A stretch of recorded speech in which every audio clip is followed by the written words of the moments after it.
worship and just any community where people had challenges at. And Thorpe did that. Thorpe dared to go there. And that inspired me. I said, hey, when I become a head coach, I'm going to give back too.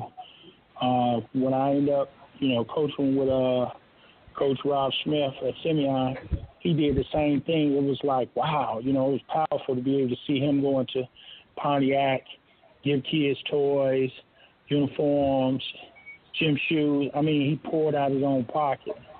I seen him, take from his family and be able to give and touch lives of others. And I said, wow, again, it's another strong black man showing me how to give back. So I took it to a different level. When I became a head coach, when we go on the road trips, that's what we do. We go above and beyond. We also feed, we feed the homeless for any event. We throw no food away. We always package and so forth. And the players, the family, and just the community, we go out and try to touch a life. When we go down to Two Topless this year, they did a real big article on us when we came down and just gave toys out. It wasn't Christmas time, but it was about once again giving back, and that's who I am as a coach. Not in it for the pay. Not one dime, 1 cent of my money has been spent on myself. No stipend or any type of donations been spent on me. I've taken out of my own personal check to give back to this program. I haven't bought a pair of socks out of my coach's stipend. I give all that back to the program. I buy equipment, buy everything out of my pocket because of the cuts that Chicago Public School does. So I take that and just give back to the kids, and that's my way of giving back again. Man, again, thank you. Thank you, Coach Jones. And I have bear witness to Coach Thorpe. He welcomed me into his gym over the spring break. He had an open gym, as you say, that he is feeding children. He touched me, and I was only around him for a few hours. You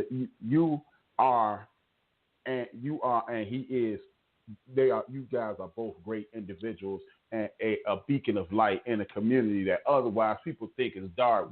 There are tons of you guys out there, and I know it is because I was touched in the same way.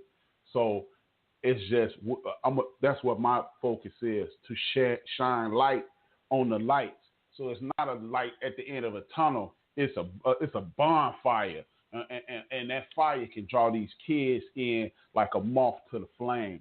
So I thank you and Coach Thorpe and the other coaches out there who are doing the exact same thing. You mentioned how you were a 3-sport athlete.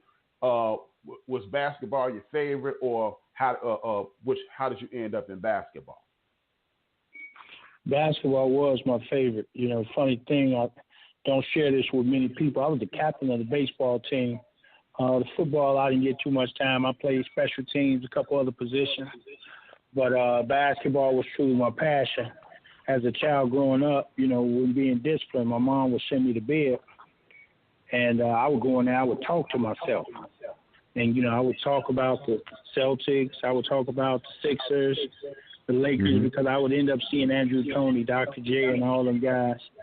And I would just emulate that in the bedroom until, she got tired of telling me to be quiet. So she just allowed me just continue to talk to myself, and I talk back to myself. And I just started learning the game, and I just started watching the game and being able to articulate my thoughts by transferring, just communicating with myself. It was amazing how I became attracted to basketball just talking about it to myself. That's awesome. Now, me and you come from the same era where the Philadelphia 76ers, Dr. J, Bobby Jones, the Lakers, Silk Wilkes, and that crew, and Magic Johnson, and the Celtics. And you said basketball was your passion. When did you say, or what? Do you have a moment when you said, "I'm good at this," and what pushed you in that direction? What was that moment like? I think the moment was intramurals, and that in college I attended Mississippi Valley State University. I had my bachelor's in criminal justice. I was honored to witness Coach Dribbling coach there, and I was suggesting things to do out in advance before he make a decision. I talked to him before games. I talked to him after games and so forth. And he started telling me, hey, I thought about our conversations, and I ended up trying those, and it worked, And I used to be excited just as a kid going to the game and watching Alfonso Ford, who's one of the most horrific shooters I ever seen in college in my life. Had the opportunity to see him and just witness what a person that comes from a small town in Wilhelmina could do and how he can blossom. So, again, I was able to feel it, see it, and touch it as a young man. I just wasn't told these things. I was able to feel it. I was there to witness it. So talking back and forth with the coach, talking back and forth with the players between 87 and 91, just daily in the gym. My internship was in the press box, and it was in the gym. It was in PE. So I had hands-on, being able to come in and just walk through, looking at walkthroughs, looking at how NCAA practices are supposed to be. So it was captured while I was at Mississippi Valley State. I knew leaving there that I was going to go back and be a coach somewhere, and I was going to be very good. Oh, that's awesome. Now, you said you started off at Percy Julian. You being from Corliss, it's kind of sticky, right? I mean, it would be me at Westinghouse going over to college, Yeah, that was an interesting move. It was very uncomfortable at times, but I looked at it for the kids. But the alumni looked at it a different way. The alumni wanted me back home because of success. 2 years I had went undefeated, 25-0, and as a young coach, being able just to have that type of success, you knew that I was challenging myself because I was playing good competition to be able to go all the way through the finals and win it. I knew then that Julian was an honor, and to open up their doors to a Trojan was really different for them as well. But once, like I said, the alumni got wind of it, the first thing they said was, we need to do whatever in our power, to put the word out to get you back home. And here I am. That's awesome, man. And it's always good to have the support of your community. I mean, one of my classmates, he attempted to go back. I'm quite sure you're familiar with him. His name is Quitman Dillard.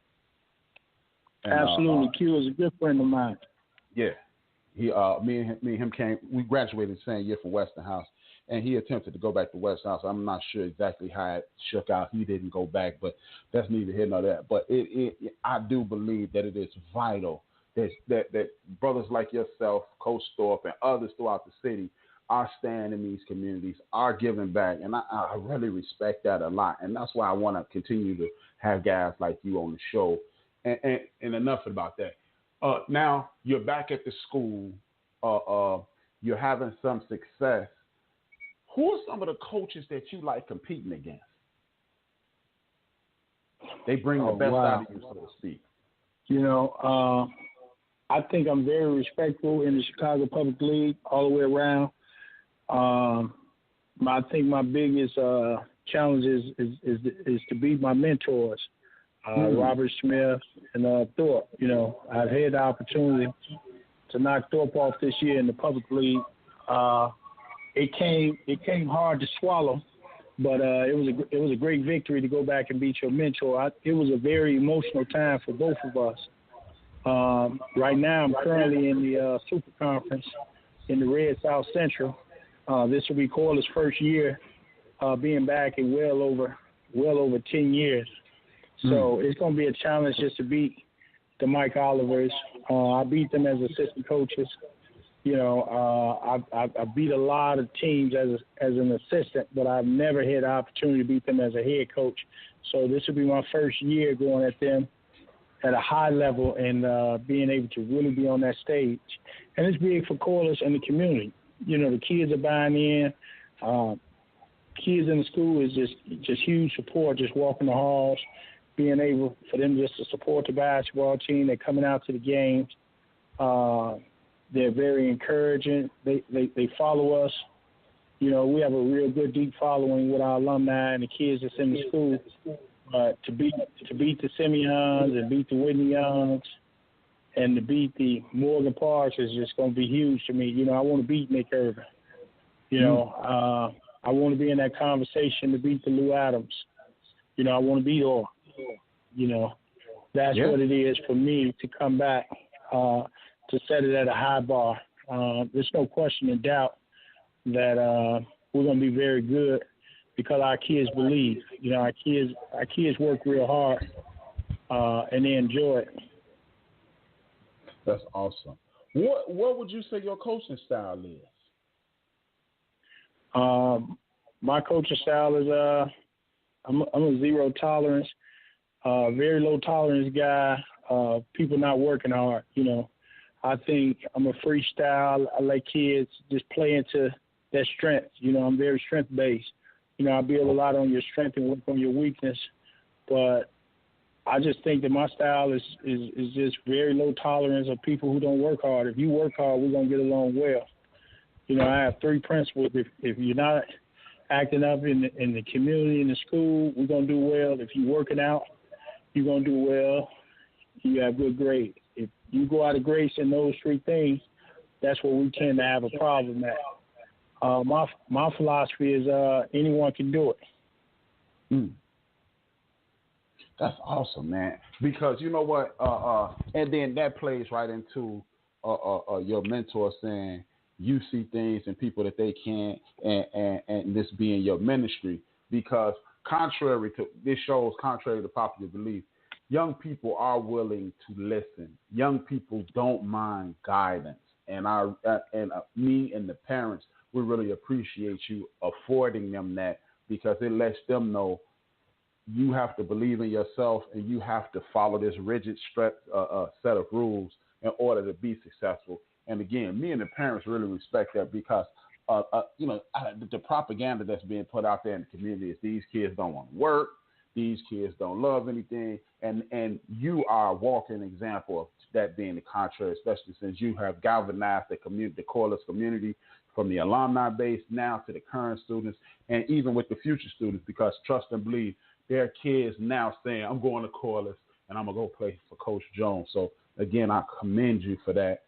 Do you have is it any players that you have coached and you just couldn't figure out, or those are the guys that is it any players that bring the best out of your coaching ability that you've come into so far? Yeah, there's several. You know, I got a good group of guys here myself, but, you know, I love the competitiveness. I love the edge. As I stated at Simeon, you know, I coached the Ed Monroes. I coached the DJ Williams. I've coached a lot of high-profile kids before. So having kids such as myself, this year I had the opportunity to coach George Condon, which is one of the top 5 kids in the state. Which is attending the University of Iowa State next year. Just being able to see him come into Corliss, didn't touch the floor where he came from, never had an opportunity, and just be able, like you said, to develop kids. I've been proven to develop kids. I've been proven to be on the end of the benches where kids every day wanted to quit, and I got them to stay, got them to get better, and they end up going to the next level. Many times I was in the locker room with kids throw in their uniform and they want to quit. And it would be me that would go down there and encourage them to come back and play. I remember one time in practice, Kendall Pollard, who attended Dayton University and also plays for Utah Jazz Development League right now. I remember when he wanted to quit at Simeon because he just didn't feel a part of it at times. You know, he was in and out, and at one time he got real emotional. I don't know what he was going through, but then after talking to him and just being able to see his career just turn around, just felt good to me, you know. Just unbelievable, just the lives that you can touch if a kid give you an opportunity just to coach him and be a father figure to him, to be a mentor, to be a coach. And that's what I live to do. I hear the little things about you know, the success of winning. My success of winning is seeing my kids going on to the next level. It'll be great to win a public league championship. It'll be great to win a state championship, but I'm not going to fall out about that. I am going to fall out when a kid wants to leave school or a kid doesn't want to play basketball anymore, I'm going to fall out quick.